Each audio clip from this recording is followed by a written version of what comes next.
मुख्यमंत्री माननीय योगी आदित्यनाथ जी, उपस्थित हमारे जनप्रतिनिधिगण और मेरे अभिभावकों, सबसे पहले तो बिजरौल के क्रूर शासकों से लोहा लेने वाले बाबा श्यामल जी का मैं नमन करता हूं, जिनकी कल जयंती मनाई गई। वह साधारण किसान थे और उन्होंने एक मिसाल तय की। संत रविदास जी की जयंती है आज। मैं उनके प्रति अपने श्रद्धा सुमन अर्पित करता हूं।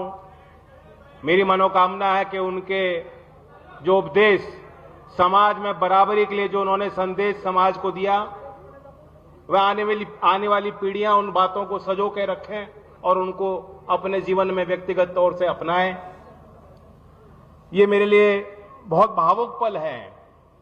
यहीं छपरौली पे जब चौधरी अजीत सिंह जी का निधन हुआ था, तो आप ही लोगों ने, मेरे समाज के बड़ों ने मुझ पे पगड़ी पहनाई थी और जिम्मेदारी मेरे कंधों पे सौंपी थी। और आज आप सबके आशीर्वाद और प्रयास से चौधरी अजीत सिंह जी की स्मृति में पहला इस प्रकार का अनोखा निर्माण हो पा रहा है। और हमारे मुख्यमंत्री जी अपने व्यस्तम कार्यक्रम में इस कार्यक्रम को प्राथमिकता बनाते हुए इस क्षेत्र के सम्मान में चौधरी अजीत सिंह जी के संघर्ष के प्रति आदर भाव को लेके जिस प्रकार से यहां उपस्थित हुए हैं, मैं अपने दिल से उनके प्रति अपना आभार व्यक्त करना चाहता हूं। डॉक्टर राजकुमार सांगवान जी सांसद हैं, आपने बनाए हैं, और अच्छा लगता है जब जनप्रतिनिधि के ऊपर जनता का भारी दबाव हो। ये दबाव वो अभी महसूस कर रहे हैं और मैं चाहूंगा कि रोज करते रहें। इस दबाव के कारण जब उनके मुख्यमंत्री उनके पास आते हैं तो लंबा चिट्ठा वो सुना देते हैं। लेकिन आज इस मंच से हम कुछ मांगने नहीं है, ये मंच मांगने के लिए नहीं है। चौधरी अजीत सिंह जी की जयंती है, हम उनको, उनके उस जीवन को याद करें, श्रद्धांजलि दें। यदि ये छपरौली का जज्बा नहीं होता, जुनून नहीं होता, भावनाएं नहीं होती किसानों के अंदर, तो चौधरी चरण सिंह जी के बाद जो देश भर में किसान, कमेरे और मजदूर की राजनीति में एक बड़ा वैक्यूम आया था, उसके बाद जिस प्रकार से चौधरी अजीत सिंह जी ने उसको संभाला, ये संभव नहीं था। यहां के साधारण लोगों ने आशीर्वाद दिया। यहां के साधारण लोगों ने, जिनके पास अपने घर के परिवार के लिए खर्चा पूरा करने के लिए संसाधन नहीं थे, आप लोगों ने चंदा दे देकर चौधरी अजीत सिंह जी की लंबी राजनीतिक यात्रा का समर्थन किया। कल हमारे प्रधानमंत्री जी फ्रांस में आर्टिफिशियल इंटेलिजेंस पे कह रहे थे कि आर्टिफिशियल इंटेलिजेंस इस सदी में मानव जाति के लिए एक नया कोड लिखने वाला है। मैं मानता हूं उसी तरह चौधरी अजीत सिंह जी IITN खड़गपुर में, फिर अमेरिका में जाके इलिनॉइस इंस्टीट्यूट ऑफ टेक्नोलॉजी से उन्होंने MSc करी, कंप्यूटर साइंटिस्ट बने। जिस समय पूरे दुनिया में मात्र कम ही कंप्यूटर होते होंगे, और उन्होंने देश में आकर, वही चौधरी अजीत सिंह जो 20 साल विदेश में रहे अमेरिका में, लेकिन वो पुत्र थे चौधरी चरण सिंह के। वो इस देश में आए और इस मिट्टी में, इस मिट्टी की बोली, इस मिट्टी के संस्कार, यहां की लड़ाई, आप ही की भाषा में बोलते बोलते वे जो है आज हमारे बीच में नहीं है। मैं उनको हर पल याद करता हूं। एक पिता का मूल्यांकन एक पुत्र कभी कर नहीं सकता। मुझे मालूम है, हम लोग तो शिकायत करते थे अपने पिताजी से, बच्चे जैसे शिकायत करते हैं कि आप हमें कम समय दे रहे हैं। आज मैं अपने बच्चों की स्थिति देख के समझता हूं कि वे हमें क्यों कम समय देते थे, क्योंकि उनका मिशन कुछ और था। इसलिए पिता के रूप में जिस तरह से उन्होंने प्यार दिया वो अलग है। जिस प्रकार से उन्होंने समाज की जिम्मेदारियों को अपने ऊपर लिया, वह प्रेरणादायक मेरे लिए और नौजवान पीढ़ी के लिए रहेगा।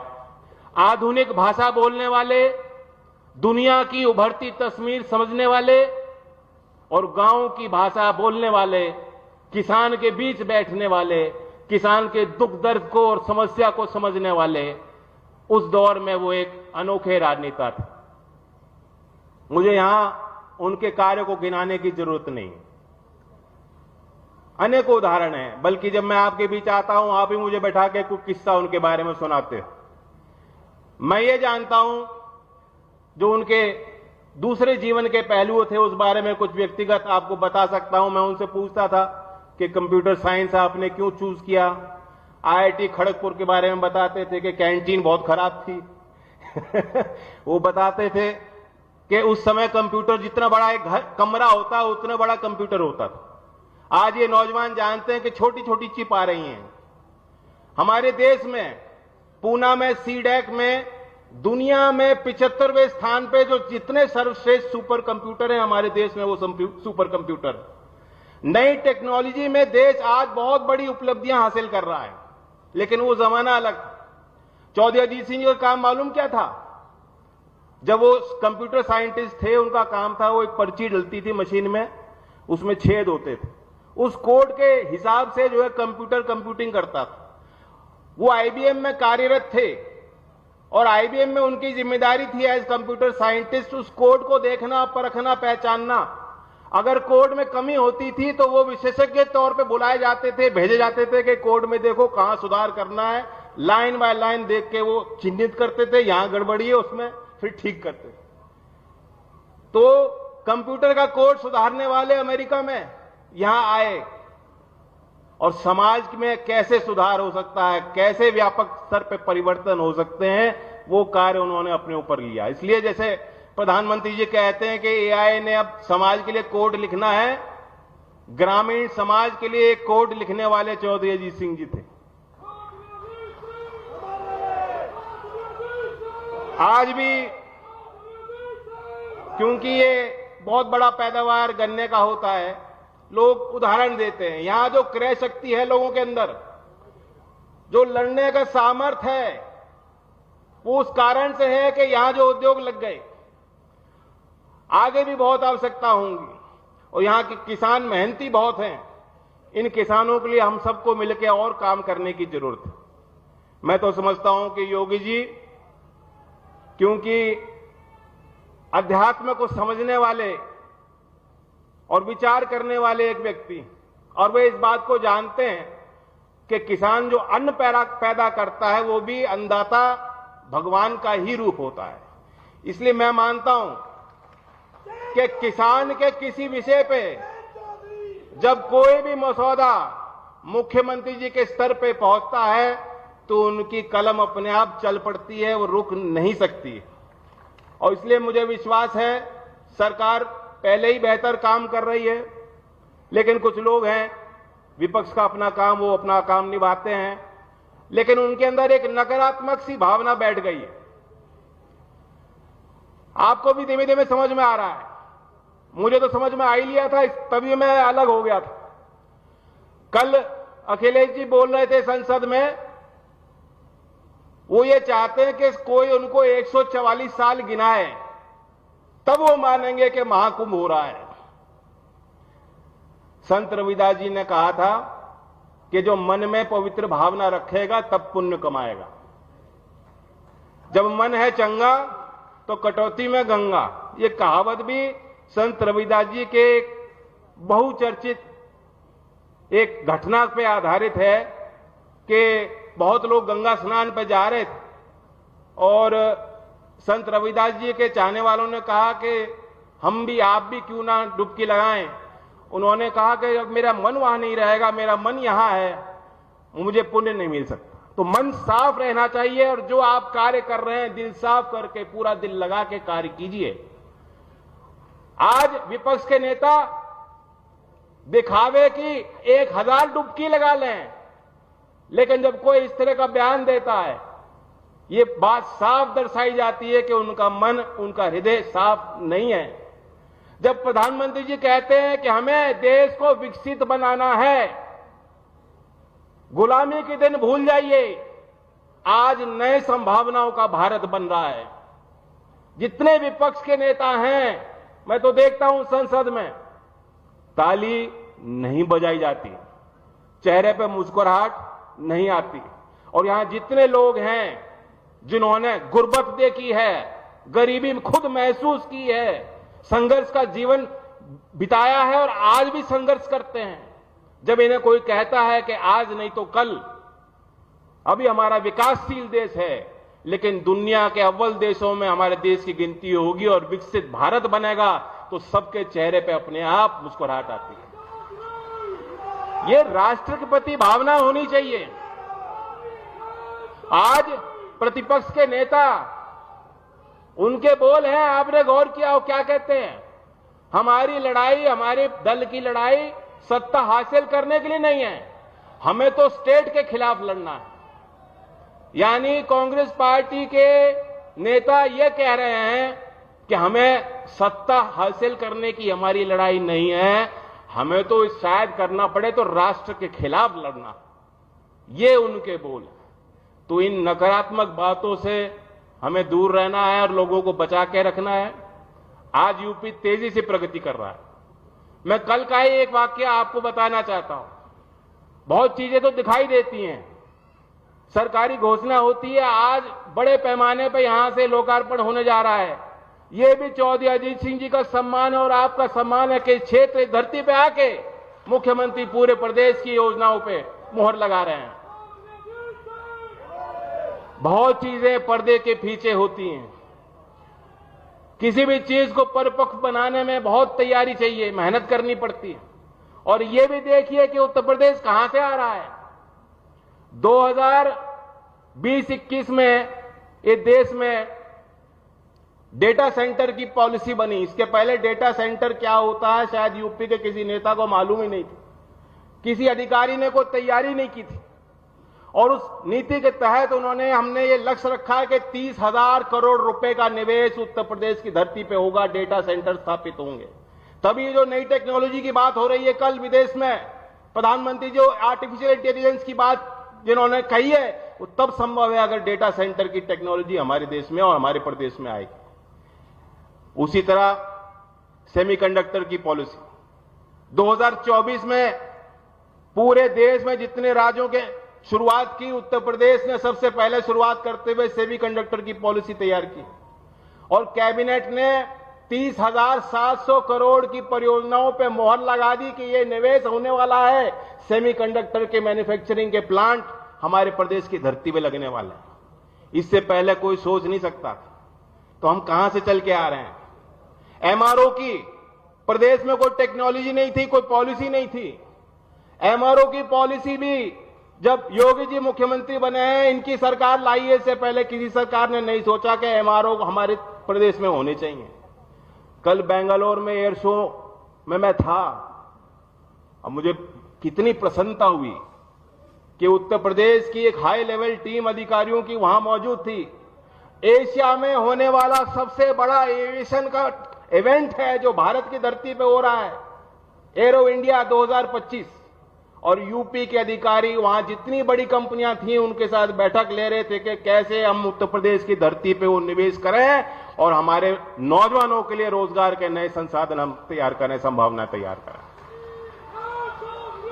और मैं जानता हूं, जब मैं 9 से 14 एमपी था, पर एमपी नहीं रहा, उसके बाद मैं ऑस्ट्रेलिया गया था एक डेलीगेशन में।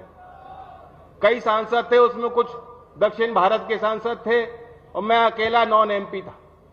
ऑस्ट्रेलिया में हम कई विभागों में हमने बैठक की। वहां के जो राज्य हैं ऑस्ट्रेलिया देश में, उनके राज्यों के अलग अलग दफ्तर भी भारत में हैं। और जब उनके राज्य के हम सरकार के साथ बैठक करते थे तो भारत का उनका मानचित्र था, कहां कहां उनकी इंडस्ट्री है, कहां कहां उनके दफ्तर हैं, कहां कहां उनकी परियोजना लग रही है, कहां कहां वो निवेश करना चाहते हैं, उनको इंकित कर रखा था, निशान लगाए हुए थे। आप ताज्जुब करोगे कि भारत के मानचित्र पे जितने निशान थे वो महाराष्ट्र तक थे और ऊपर कुछ हरियाणा तक थे। उत्तर प्रदेश की तो गिनती नहीं थी। उत्तर प्रदेश मानो कोई है ही नहीं राज्य उत्तर देश में। तो मैंने उनसे ताज्जुब करके पूछा कि आप उत्तर प्रदेश क्यों नहीं आना चाहते हो? उन्होंने कहा उत्तर प्रदेश में आना है तो निवेशकों को पहले बताना होगा कि तुम्हारी पूंजी सुरक्षित है, जान माल को कोई खतरा नहीं है। दूसरे राज्य की सरकारें तत्पर रहती हैं, कहती हैं आइए हमारे यहां, हम आपको सब्सिडी देंगे, हम आपको जमीन देंगे, हमारे यहां कैप्टिव इतने लोग हैं, मजदूर हैं, क्षमता है उनकी काम करने की, वो नौकरी भी आपके यहां करना चाहते हैं। और उत्तर प्रदेश की सरकार में कोई हमसे बात करने को राजी नहीं है। ये सारी तस्वीरें जब से उत्तर प्रदेश में बीजेपी की सरकार आई है, योगी जी ने छोटी छोटी बारीकियों पे बल देना शुरू किया है। इन्वेस्ट यूपी की कल टीम बेंगलोर में थी, मैं बैठक में उनके साथ मौजूद था और मैंने देखा किस तरीके से जुनून के साथ वो कोशिश कर रहे थे कि यूपी की हमें कायाकल्प करनी है। ऐसे अधिकारी को मैंने आज तक नहीं देखा कार्य करते हुए। तो इसलिए आप विश्वास कीजिए, ये महज शुरुआत है और ये चौधरी चरण सिंह की और चौधरी अजीत सिंह जी की कर्मभूमि है। मैं फिर यहां के लोगों को कहना चाहता हूं, मैं तो आपका ही हूं। इस यात्रा में आपने मुझे यहां तक पहुंचाया, मैं अपने घर परिवार में खड़ा हूं, मैं आपका आशीर्वाद लेने आया हूं। आप आशीर्वाद बना के रखिएगा और जिस प्रकार से एनडीए की सरकारें काम कर रही हैं और लोगों का विश्वास मत जीत रही हैं, यूपी का चुनाव आपने देख लिया और दिल्ली का आपने चुनाव देख लिया, इससे पहले जो राज्य के चुनाव हुए आपने देख लिए। तो इसलिए लोक दल के कार्यकर्ता, बीजेपी के कार्यकर्ता और एनडीए घटक दल के कार्यकर्ताओं को और ज्यादा मेहनत करें, लोगों के बीच जाएं, लोगों की समस्या समझें, उनका हल करें। ये सरकार की पूरी ताकत जन कल्याणकारी योजनाओं को आगे बढ़ाने में लगी है और मैं धन्यवाद देता हूं मुख्यमंत्री जी को एक बार फिर कि आप आए और ये प्रेरणा स्थल है। मेरा मंत्रालय भी यहां बहुत कोशिश कर रहा है। इस संस्था में जहां हम लोग खड़े हैं, इसकी भी अपनी 75 साल का इतिहास है और मैं जानता हूं कि शिक्षा विभाग में यूपी ने कायाकल्प योजना में, अलंकार योजना में शिक्षण संस्थानों को, बुनियादी ढांचों को विकसित करने के लिए जो प्रयास किए हैं, अब वो प्रभाव और असर दिखाई देने शुरू हुए हैं। असर की भी रिपोर्ट अभी आई है। सामाजिक संस्था है, अब तक बहुत आलोचना करती थी, उस रिपोर्ट ने भी माना है कि सभी राज्यों में सबसे ज्यादा शिक्षा में अगर सुधार हुआ है तो उत्तर प्रदेश के सरकारी स्कूलों में वो सुधार हुआ है। लेकिन ये शिक्षा और विद्या का मंदिर है।